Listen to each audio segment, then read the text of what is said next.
Muito bem, amigos, estamos nós começando mais um paulochagas.net aqui na Imagem TV. E hoje vou querer abordar vários assuntos, entre eles a educação. Quero falar também de algumas situações na cidade de São Joaquim, sobre jogos abertos, enfim, outros projetos que estão em andamento aqui no nosso município de Lages. A questão da educação, e não foi nenhuma e nem duas vezes que eu abordei este assunto nos meus espaços de comunicação. Eu entendo que o Brasil, de um modo geral, está muito aquém do quesito educação, comportamento, entre outras coisas, que a gente precisa relevar no dia a dia. Aliás, são comportamentos até pequenos e que não são praticados, mas é dos pequenos que a gente chega aos grandes. E esta falta de educação nos remete a uma condição de um país atrasado, muito atrasado, neste quesito. Eu reclamo, por exemplo, dos motoristas que não ligam a seta dos carros. Mal sabem eles que a seta do carro indica um universo no entorno do veículo em que outros motoristas visualizam o que você pensa fazer. Os pedestres que estão também ao redor visualizam qual a atitude do motorista, se ele vai dobrar à esquerda, à direita, e muitas pessoas e muitos outros motoristas se orientam a partir da tua indicação. A seta de um carro não foi feita simplesmente como acessório para que ele seja usado só quando você acha que deve. No trânsito da cidade, sempre que você for converter à esquerda ou à direita, deve-se usar a seta. Porque ela, como eu disse, indica o que você pensa. Aliás, por falar em pensa, muitas vezes você está atrás de um veículo e você fica tentando adivinhar o que o da frente quer fazer. Se ele vai parar, se ele quer estacionar, se ele quer dobrar à esquerda ou à direita, e de repente ele puxa para um lado. Quer dizer, são inconsequentes na medida em que esquecem de um acessório que é extremamente importante do carro. Aliás, a seta, se não é ligada e a polícia quiser, ou os agentes de trânsito quiserem, podem multar. É em torno de R$ 130 uma multa para quem não faz a ligação da seta. Em países desenvolvidos, a seta é ligada sempre, nem que o veículo esteja sozinho numa rua escura e não venha ninguém. Ele é obrigado a ligar. Pois se uma autoridade de trânsito o flagrar não ligando a seta, ele automaticamente recebe a multa. E assim por diante. Eu acredito que se um agente de trânsito ficasse sentado numa esquina, num banquinho, numa cadeira, multaria o dia inteiro os veículos na nossa cidade. Eu tenho sempre feito as contas. De 10 veículos, de 6 a 7, os motoristas não ligam a seta. Então é mais ou menos assim, gente. Este é um tipo de comportamento. E outro dia fiz até uma análise no meu blog a respeito dessa questão e tive lá vários comentários. Houve quem dissesse que nunca ligou a seta, nunca lhe aconteceu nada e nunca vai ligar a seta. Eu não consigo entender qual é o motivo. É tão simples. Está no volante, baixou uma alavanquinha no lado atrás do volante, já está funcionando. Eu não consigo entender esse comportamento arredio de pessoas simplesmente acharem que não precisa ligar a seta. Isso não percebe realmente o que acontece no universo em torno do seu carro. Até que um dia, quem sabe, aconteça alguma coisa, tomara que não, mas de qualquer maneira, é um tipo de comportamento esquisito. Mas isso é só com relação a alguns motoristas em algum pequeno quesito. As motos, por exemplo. Vamos falar das motos. A gente percebe que a motocicleta, ou os motociclistas, ou aqueles que conduzem, né, um veículo de duas rodas, que é a moto, sempre estão acima da velocidade. Eles são sempre os primeiros, ou seja, dão um jeitinho, tem que estar na sinaleira. Quando se juntam 2 ou 3 ou 4 na sinaleira, é um Deus os acuda, é a arrancada da Fórmula 1, né? Mas é a Fórmula 1 de moto. Arrancam todos numa velocidade para ver quem arranca primeiro, quem chega primeiro, não sei aonde que vai chegar primeiro. Mas a arrancada dessas 3 ou 4 motos é coisa fabulosa. Em menos de 50 metros já estão distante de qualquer veículo. Então a velocidade é algo complexo.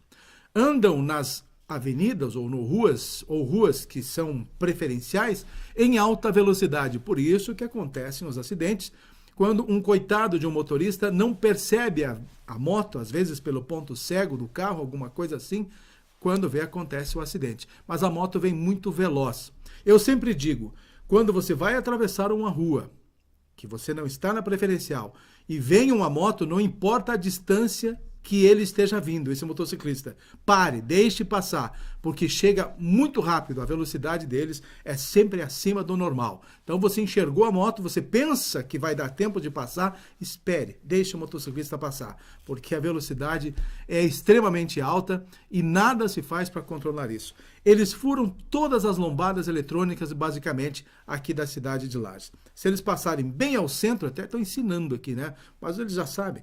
Passando bem ao meio da lombada eletrônica, ela não conta, não aparece. Então eles passam a toda por ali. Ultrapassam pela direita, não se tocam nestas ruas estreitas da cidade de Lages, que quando eles ultrapassam a direita e tem os carros seguindo em fila única, muita gente abre a porta do carro para descer. E aí a moto, já vi gente, motociclista, entrar no carro com a batida na porta e aquela confusão. Aliás, por falar em abrir a porta, não é uma e nem duas, também nem três vezes o susto que a gente leva. Nestas ruas estreitas, muitas pessoas não olham o retrovisor e não esperam o momento certo de abrir a porta. Estacionou, abriu e abre. Quer dizer, dá um susto tremendo no motorista que está passando na hora, e hoje mesmo acabei levando um susto desse jeito, e por pouco não arranquei a porta de um carro. Porque simplesmente em questão de metros aquela porta se abriu e a pessoa não se toca de olhar no retrovisor para tomar o mínimo cuidado, como se fosse a geladeira da sua casa. Então são coisas, gente, comportamentos e comportamentos. Aí vamos à questão das bicicletas. Os ciclistas em Lages, na verdade, são os mais prejudicados em função do trânsito, das ruas em paralelepípedo e cheias de buraco. Nós temos o problema das calçadas, que eles não podem passar pelas calçadas porque ficam criando problemas para o pedestre, não pode, é proibido andar de bicicleta nas calçadas. Assim eles dividem o trânsito com os veículos. Enfim, andar de bicicleta na cidade de Lages é um martírio para quem precisa, isso não tenho dúvida. Então não dá para condenar de forma nenhuma os ciclistas, pois eles estão extremamente prejudicados nesse sentido. A sinaleira para pedestres. Poucos são os pontos em que os pedestres aguardam com educação a abertura do sinal verde para que ele ultrapasse. Poucos. Agora, em outros locais, eu vejo, por exemplo, em frente ao terminal urbano, lá onde tem os ônibus da Transul. Quando as pessoas chegam no terminal e querem ir ao centro, vão atravessando de qualquer maneira. Só olham para o lado e seu carro está um pouco distante. Aliás, aquela sinaleira para pedestre em frente ao terminal está praticamente sempre estragada, apagada, não funciona direito. Mas ali deveria ter uma sinalização extremamente contundente para que o pedestre não ultrapasse enquanto o sinal não estiver verde para ele. Mas não. Você imagina aquela multidão que desce do ônibus atravessando a rua e os carros que já abriram o sinal para eles ficam aguardando, esperando toda aquela população passar. Mas enfim, culturas e culturas. O que mais que eu quero contar para vocês que nós poderíamos pensar em pequenos exemplos que poderiam melhorar a vida de todos numa cidade? Nos postos de gasolina, você vai abastecer o carro, são raros as pessoas, os operadores, os bombeiros, né, as pessoas que abastecem seu carro, que pedem para saber como que está o óleo, como que está a água do motor do seu carro e assim por diante. Gente, você vai a um posto de gasolina abastecer e, notoriamente, é um dos poucos lugares em que você tem a tranquilidade de ver como é que está a condição do motor do carro. Se o óleo está no nível, se os pneus estão calibrados, se a água do radiador está no nível, enfim, se o líquido de freio está realmente também no nível. É um pequeno serviço, uma pequena prestação de serviço que estas pessoas dos postos de gasolina podem prestar ao motorista e alertar, digo, olha, senhor, está com problema, o nível do óleo está baixo e assim por diante. Mas não. Muitos postos de gasolina se dão o trabalho apenas de abastecer o carro, cobram o cliente e tchau. Se o cliente não pede, ou se ele não vai em uma oficina especializada, ele nunca vai saber como é que está o nível do óleo. Então são pequenos serviços, pequenas prestações de serviço que congregam num universo de necessidades que a população acaba sendo beneficiada.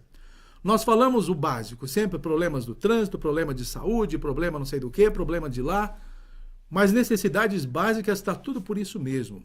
É por isso que nós estamos, pasmem, mais de 30 anos atrasados culturalmente em relação aos países desenvolvidos, minha gente. Eu estive uma vez nos Estados Unidos. Lá, as pessoas não atravessam as ruas enquanto o sinal não estiver verde para elas e não vinha carro de lado nenhum. Ficava aquela multidão de pessoas esperando e você ficava olhando. Digo, mas por que não atravessam? Claro, tá vermelho o sinal para o pedestre. No momento em que abriu, todo mundo vai. E assim por diante. Papel de bala para você jogar, até umas colegas na época de excursão nos Estados Unidos, descascaram a bala e jogaram. Eu vi uma senhora de mais ou menos uns 60 anos simplesmente se agachar com todo cuidado, juntou o papelzinho de bala e foi jogar numa lixeira próxima. Eu quase morri de vergonha, mas foi uma das maiores lições da minha vida em ver aquele ato de jogar um papel, uma colega de 15 anos ou 16 anos, uma pessoa jogou o papel de bala na calçada e uma senhora pegou e juntou. E a calçada limpíssima. Não tinha nem uma butuca de cigarro. Aliás, ninguém praticamente fuma assim, aleatoriamente. Eles cuidam muito a limpeza nas suas cidades. Então são culturas realmente diferentes. Quando eu retornei ao Brasil, cheguei na cidade de Porto Alegre, meu Deus, era lixo por toda parte na beirada das calçadas de Porto Alegre, que a gente podia imaginar, de meu Deus do céu, nem para juntar os lixos nas bordas dos paralelepípedos, das ruas, nos calçamentos, as pessoas juntam aqui no Brasil. E lá era um cuidado com a limpeza, com a tranquilidade, com a segurança, com o cuidado no trânsito, tudo direitinho. E ninguém se queixa disso. Aliás, eles adoram esse comportamento, se orgulham desse tipo de comportamento. Vamos lá. Então, a gente vê também pessoas, esta semana até o colega Milton Barão postou no blog dele, a atitude de um cidadão chutando as árvores, derrubando as árvores, chutou a árvore e não caiu. Ele agarrou, derrubou, enquanto não viu a árvore no chão, ele não sossegou. Eu não consigo entender a cabeça de pessoas, cabeça de girino, né? De ter um comportamento de sair à noite quebrando lixeiras, depredando tudo que vem pela frente e derrubando árvores, arrancando as árvores, o que tem a culpa? Estas coisas que só trazem benefícios, inclusive, para eles mesmos, para a família deles, para os amigos deles. Quer dizer, são um usufruto coletivo, todos esses equipamentos que são colocados à disposição. E as árvores?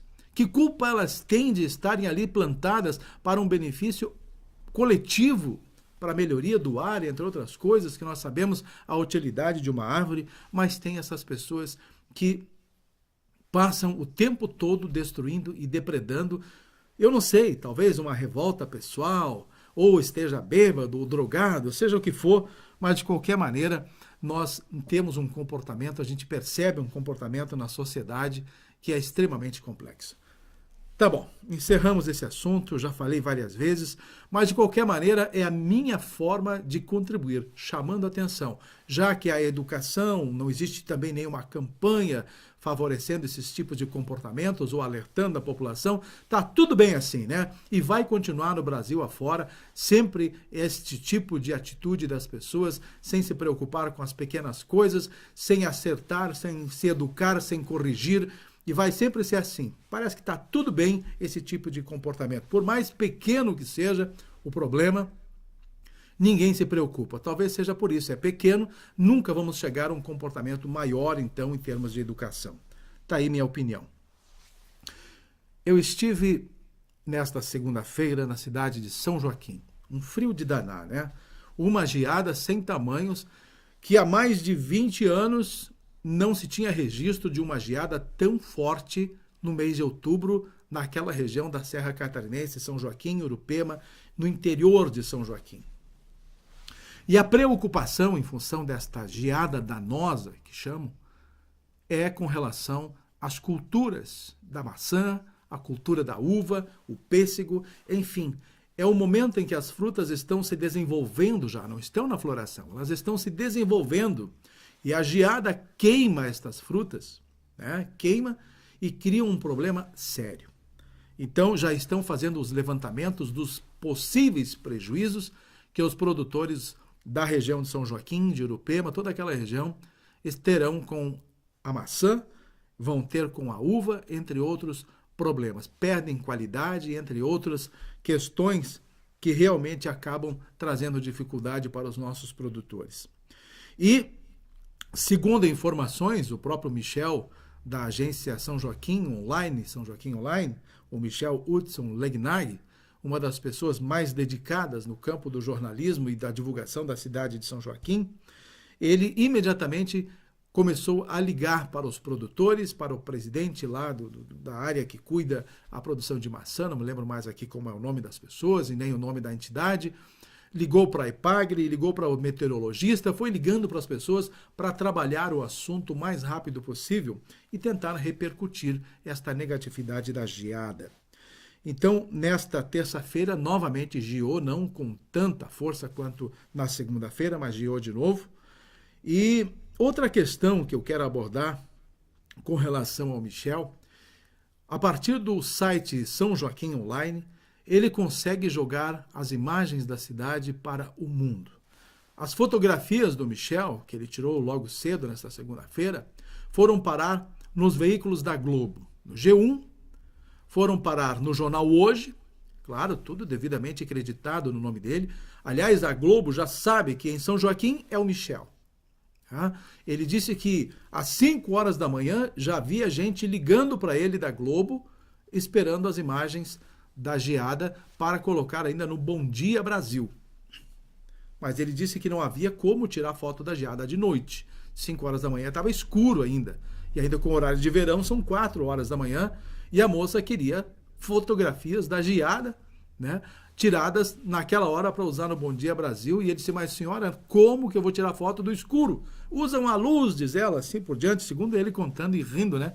Que a menina, a moça lá do jornalismo da Globo, queria que ele usasse luz para tirar foto da geada. Claro, como é que ele vai iluminar um campo inteiro para pegar a brancura da geada? Não tem como. Mas enfim, enviou no momento em que pôde, depois que tirou, e elas foram usadas no jornal Hoje. Também estava em todos os grandes sites da Folha de São Paulo, né, o Estadão e tudo mais, estavam as fotografias do Michel Legnag, Hudson Legnag, uma das pessoas mais inteligentes e mais dedicadas ao município de São Joaquim na divulgação das coisas que acontecem. Por que eu estou citando o nome do Michel neste ponto? Por quê? Porque, por exemplo, a administração municipal, e eu até não sei nem o nome do prefeito de São Joaquim, só sei que foi um profissional liberal, se não me engano, que acabou sendo eleito o prefeito da cidade de São Joaquim. Ele não tem nenhuma ligação com os veículos de comunicação da cidade. Ele acha que não tem importância nenhuma divulgar a cidade de São Joaquim, não tem importância nenhuma divulgar os seus feitos, e talvez na cabeça dele, o quanto mais distante dos veículos de comunicação, mais tranquilo ele fica para administrar, porque aí não teria ninguém puxando o assunto que ele quer falar ou que não quer falar. Até eu acho que tem uma assessoria de imprensa, mas não chega sequer uma linha falando de qualquer atitude da cidade de São Joaquim para a imprensa regional. Se não é o Michel Legnag colocar no grupo da imprensa as coisas que acontecem na cidade de São Joaquim, nós não sabemos nada de São Joaquim. E não há o mínimo reconhecimento deste profissional, que é um autodidata, mas é uma pessoa extremamente inteligente, até não vou falar aqui o currículo do Michel, pelo que ele sabe fazer na vida, é uma das pessoas mais inteligentes que eu conheço aqui da região da Serra Catarinense. É um gênio, no sentido da palavra, é um verdadeiro gênio. O que ele sabe, muita gente não tem nem noção do conhecimento deste menino com relação ao que ele atua. Não estou falando apenas no jornalismo, mas o conhecimento paralelo das coisas, né? A cultura, então, ele lê muito, ele sabe tudo com relação à cultura, ao computador, ele consegue entrar nos bastidores de um computador e entender basicamente tudo o que acontece. Ele sabe todas as soluções que você possa imaginar num uma máquina se você precisar configurar, e assim por diante. Não é só isso. Poderia ser realmente um mestre hoje da educação em qualquer universidade do Brasil. Aliás, ele já conseguiu provar isso em que os mestres e doutores de outras universidades, como de São Paulo, do Rio de Janeiro, de Porto Alegre, se colocaram à disposição para aprender com o Michel. Vocês imaginem, então, o nível de inteligência que tem esse menino. E não tem o mínimo valor, não só pela administração municipal atual, quanto pelos vereadores da cidade de São Joaquim. Ele tem todo o reconhecimento da comunidade, pois consegue projetar São Joaquim para o Brasil e para o mundo, mas a própria comunidade política não reconhece os feitos desse menino. E olha que ele está passando por extremas dificuldades e mesmo assim ele continua trabalhando. Sequer às vezes tem gasolina no carro para ir tirar as fotografias no campo para mostrar para o mundo o seu trabalho. Mas está lá, está firme, está atuando e eu acho que apenas precisaria ter um pouco mais de reconhecimento da própria classe política e empresarial da cidade de São Joaquim, pois a comunidade, de um modo geral, o respeita e o admira. E eu, igualmente, também admiro. Está aí o meu grande amigo Michel, lá de São Joaquim. Está dito. Lages está por começar os Jogos Abertos. Aliás, já neste final de semana, a modalidade do remo abre as competições dos Jogos Abertos de 2017. O remo será disputado em Florianópolis, porque aqui na Serra Catarinense nós não temos um lugar específico para as disputas do remo. O pessoal falou muito no Rio Caveiras e tudo mais que poderia, mas o problema do Rio Caveiras é que ele tem uma galhada por baixo ainda, existe um perigo muito grande dos atletas enroscarem o remo, enfim, ter algum problema com os galhos das árvores que ficam sob as águas do Rio Caveiras. Então não é propício o Rio Caveiras para muita gente questionou por que não fazem as provas dos remos aqui no Rio Caveiras. Por causa disso. O rio está baixo, né? Enfim, e as galhadas das árvores, os galhos ainda podem criar problemas para os competidores, né, para os atletas que estarão participando. Então, Florianópolis foi escolhido o lugar como a cidade escolhida para a disputa do remo e já começa, então, neste final de semana, a abertura dos Jogos Abertos em termos de competições. Está aí uma notícia muito bacana. E depois, no dia 3, temos a abertura no Jones Minosso, aqui na cidade de Lages, com um grande evento de abertura. E nisso tudo os jogos já estarão ocorrendo em algumas modalidades aqui no município de Lages. Muita gente, por total desconhecimento, continua ainda criticando o fato de o governo do estado conseguir fazer uma parte do asfaltamento da Coxilha Rica. Gente, esse desconhecimento precisa parar nesse sentido. Ou as pessoas falam exatamente porque são adversárias políticas, talvez, do governador João Raimundo Colombo e querem pôr lenha na fogueira. Todo mundo sabe que aonde será asfaltado, né, o trecho que será asfaltado na Coxilha Rica, fica do outro lado das terras em que Raimundo Colombo tem na Coxilha Rica. Fica muito distante para chegar até a porteira das terras da fazenda do governador na Coxilha Rica. Então as pessoas não têm esse conhecimento. Por aí, tá? O asfaltamento é de um lado, a fazenda dele é do outro. Ele já fez isso até para tentar provar para as pessoas que ele não tem interesse nenhum em querer asfaltar a porteira, até a porteira da sua fazenda. Além disso, o recurso que está vindo para esse asfaltamento, ele é destinado apenas para projetos nas áreas interioranas dos municípios. É exatamente para criar um pouco mais de estrutura no interior é que existe uma linha de financiamento para esse tipo de obra, ou seja, asfaltar, trabalhar com pontes do interior, e é o que está acontecendo. Esta verba, se ela não viesse para a Coxilha Rica, não vem para outra atividade dentro do município, ou seja, asfaltar as ruas da cidade. Ela não viria. Então ela é destinada exclusivamente para pavimentação e estruturação de estradas do interior, não de Lages, mas de todos os municípios que têm projetos nesse sentido. Então, a verba não poderia nunca ser destinada para Lages. E as pessoas questionam, por que asfaltar a Coxilha Rica se pode asfaltar a cidade? Pode asfaltar a cidade, mas com outro tipo de recurso. Aliás, estão vindo aí agora os recursos do Fundam.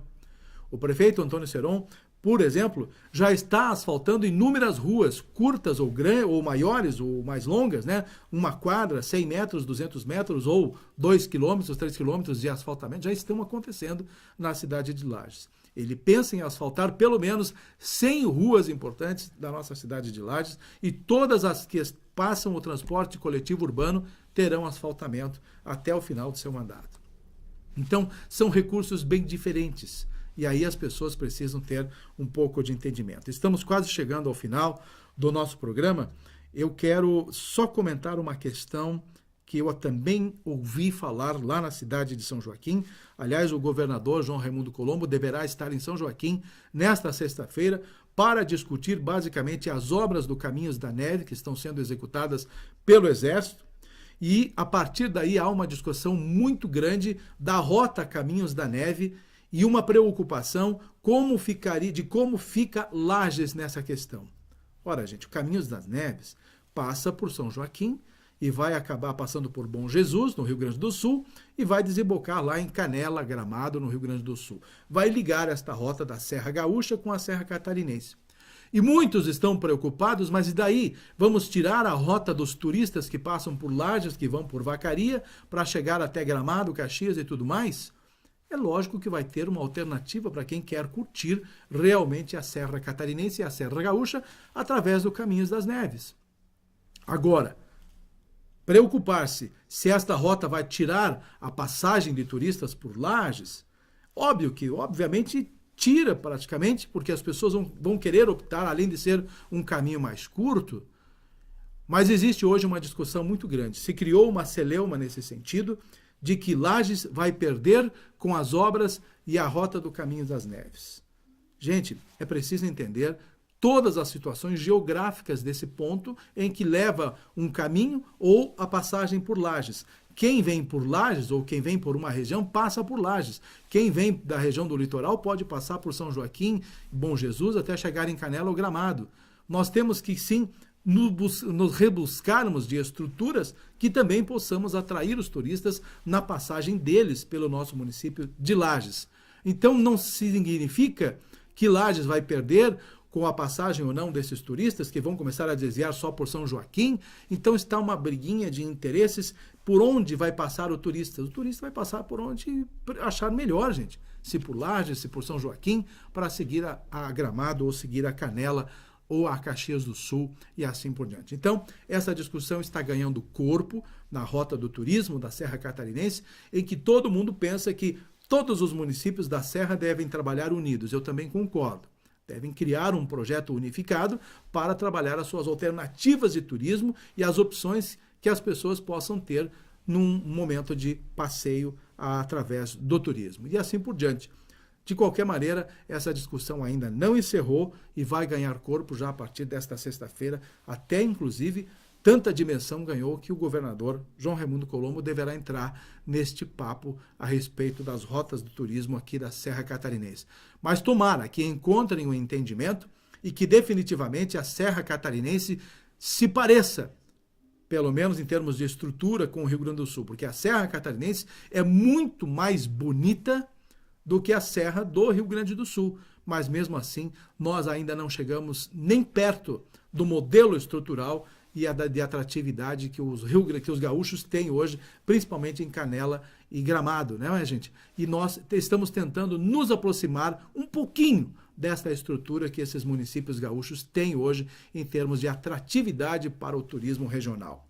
Nós estamos muito longe disso, mas está na hora de parar de discutir e efetivamente botarmos a mão na massa e adotarmos uma prática definitiva para criar essas alternativas de rotas de turismo e que as pessoas que passem por aqui, ou que passam por aqui, visualizem o nosso turismo. Não só passem para abastecer, dormir ou almoçar ou jantar, mas que fiquem conhecendo as nossas belezas naturais. Nós não temos como mostrar isso ainda aqui na Serra Catarinense. Mas os encontros, as discussões acontecem praticamente todos os meses aqui na região e nada de prático acontece. Nem mesmo na nossa grande coxilha rica. É uma realidade. Terminamos assim o nosso paulochagas.net e prometendo, se Deus quiser, voltar na próxima semana. Até lá.